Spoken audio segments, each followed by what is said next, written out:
algebra, we are going on to CO12, which is simplifying an expression with a zero exponent. Exponents can be zero.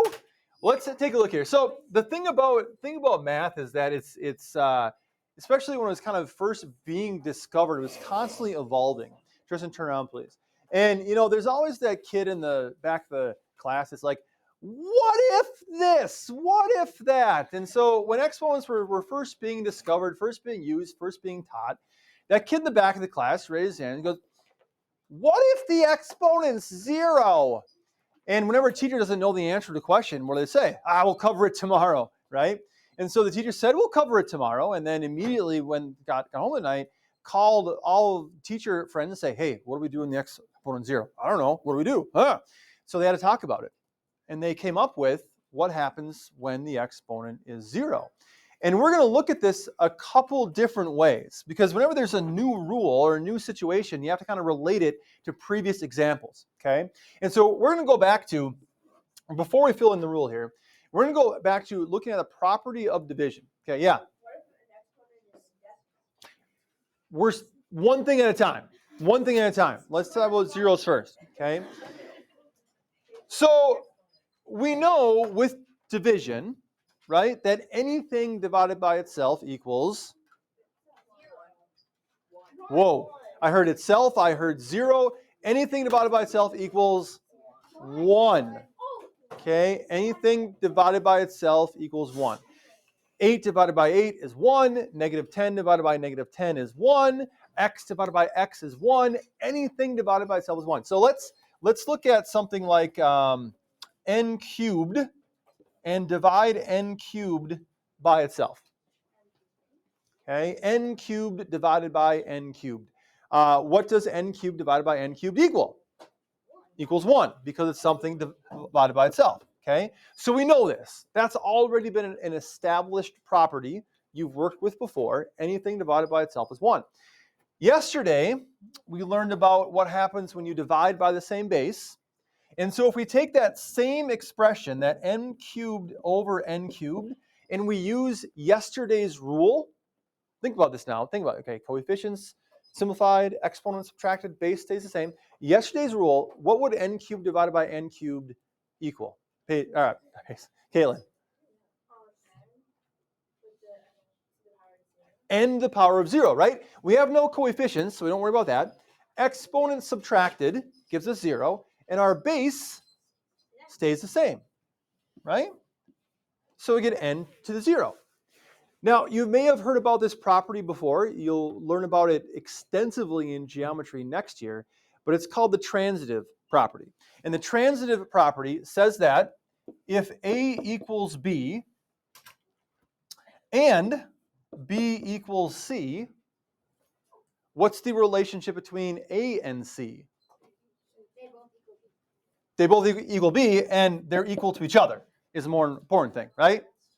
If A is the same as B, and then B is the same as C, well, the transitive property tells us that A has to be the same as C. So if n cubed over n cubed equals 1, and n cubed over n cubed equals n to the 0, what does that tell us about n to the 0 and 1?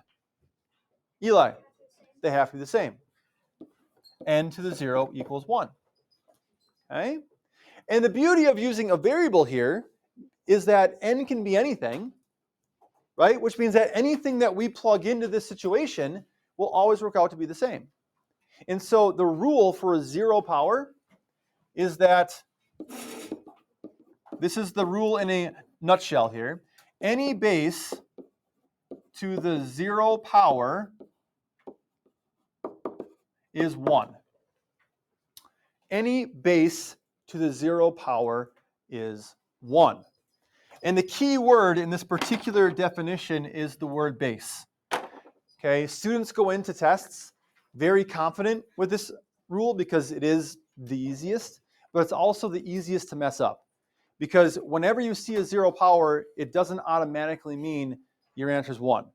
Because the base to the 0 power is 1. But what happens to a coefficient?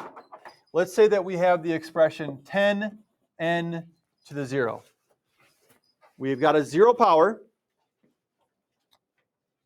which means the base is equal to 1. But what's the value of that expression?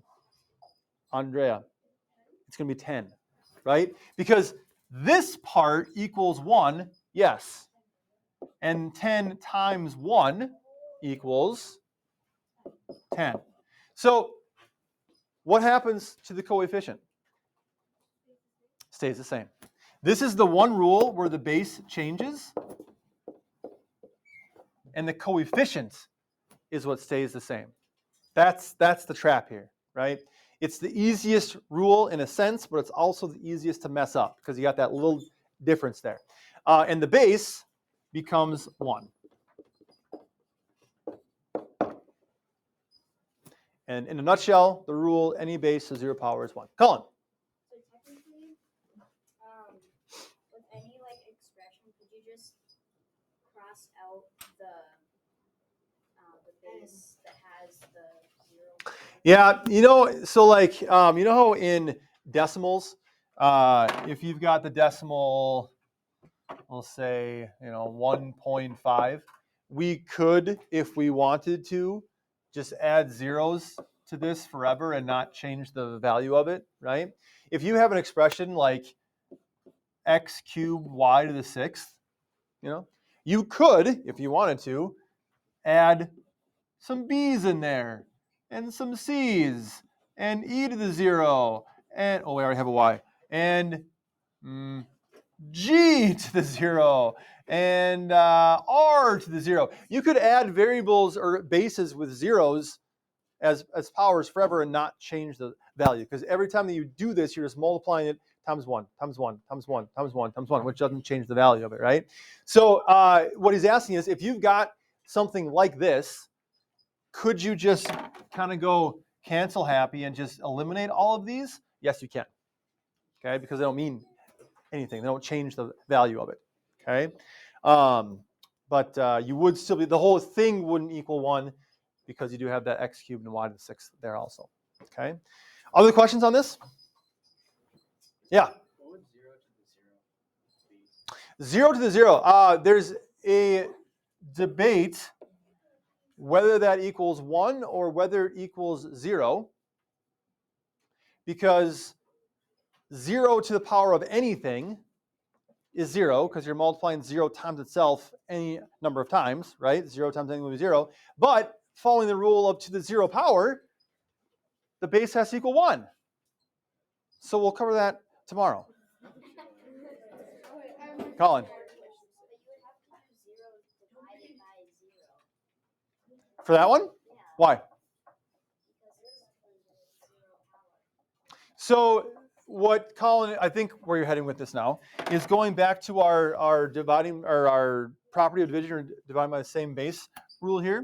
In order to get that expression, maybe you had something like 0 to the 6th divided by 0 to the 6th, right? Which, using that dividing by the same base rule, would be 0 to the 0. But because this part of the fraction has a value of 0, which brings us into the whole realm of you can't divide by 0, that it's a whole nother level to it. Okay. Anyone have Siri on your phones? Yeah. Have you ever asked Siri what happens when you divide by 0? Yeah. It's a pretty funny answer. Basically, she says you have no friends. Or at least she used to. Maybe they changed it if people complain about it, but basically that was the result, is that you have no friends. Andrea.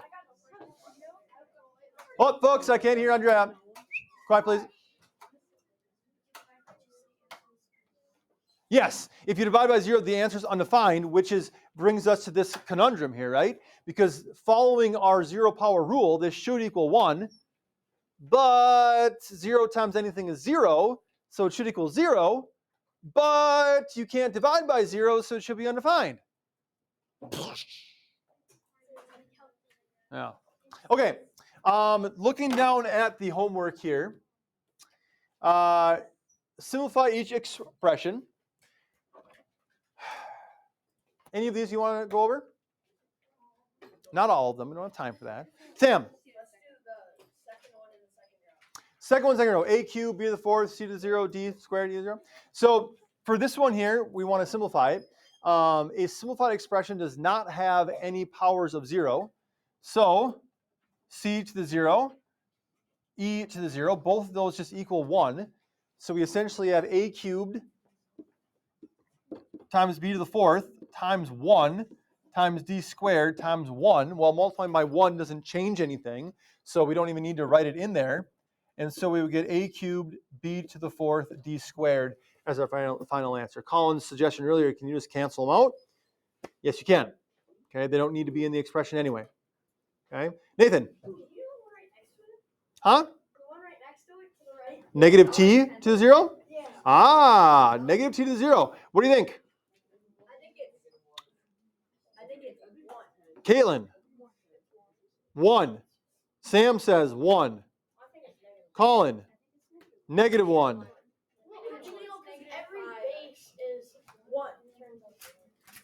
But the negative, there's a... So, Negative 1. Caitlin? Because I'm going back to the rule because you're basically doing negative, like, negative. Negative 1. Andrea. Isn't it 1 in the rule? So the question here is that negative sign part of the base or is it not?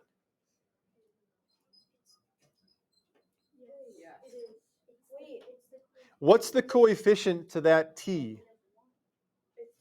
Negative 1. This is the same as saying negative 1 times t to the 0 power.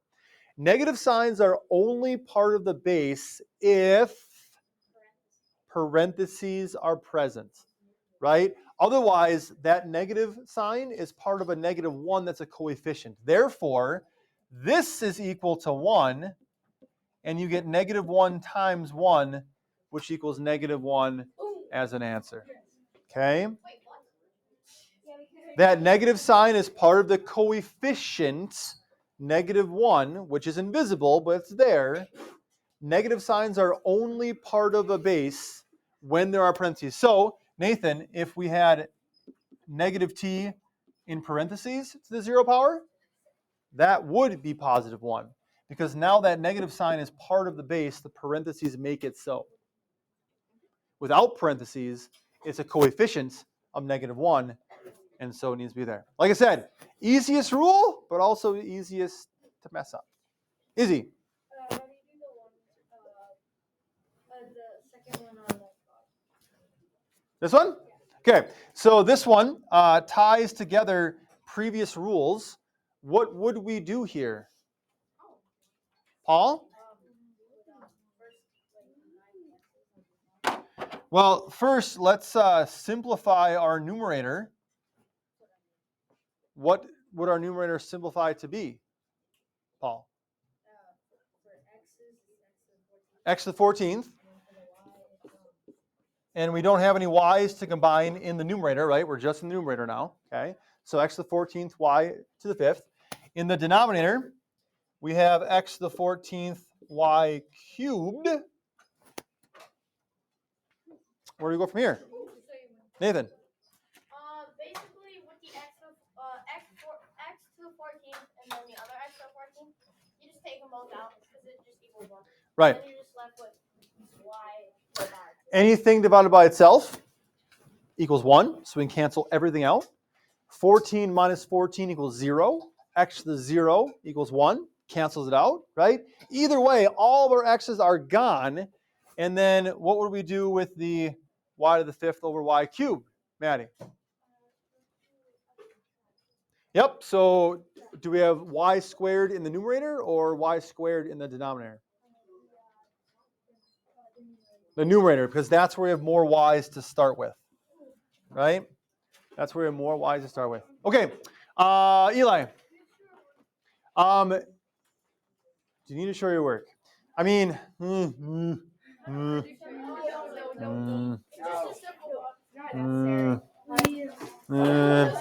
I suppose there's not really a whole lot of work to be shown here. It is a one-pager. I'll say no on this one. Nathan, folks. If the y is flip flop and the y to the power 5 is on the bottom and the y to the power 3 is on top, what would that be? Then it'd be 1 over y squared. So if your denominator cancels out completely, you don't have to put anything. If your numerator cancels out completely, so if this was y cubed over y to the 5th, our y squareds would be in the denominator because we have more of them to start with, and we would have to put 1 in the numerator. Okay? People have really overcomplicated. All right, homework is to finish CO12. Homework check tomorrow. That's how you math. Don't forget